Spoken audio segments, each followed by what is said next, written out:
you're traveling around the world, the best way to share your travels and show off your English is to write a postcard. First off, you need to buy the postcard.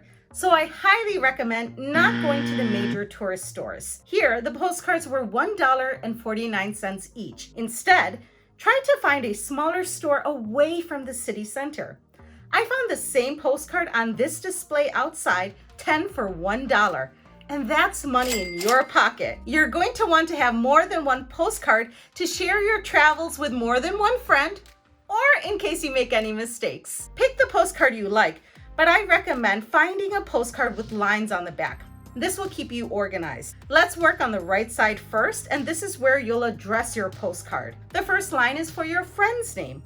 Write their given name and their family name. The second line is for their address, the number followed by the street name. The third line is for the city and state followed by the zip code. If you're out of the US and sending it to the US, be sure to add USA at the very end. Now on the left, we'll write our message.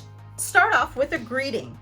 Since postcards are informal, try hi, hello, or dear, and then write the given name of your friend. Now write your message. It shouldn't be too long, maybe between 3 to 5 sentences.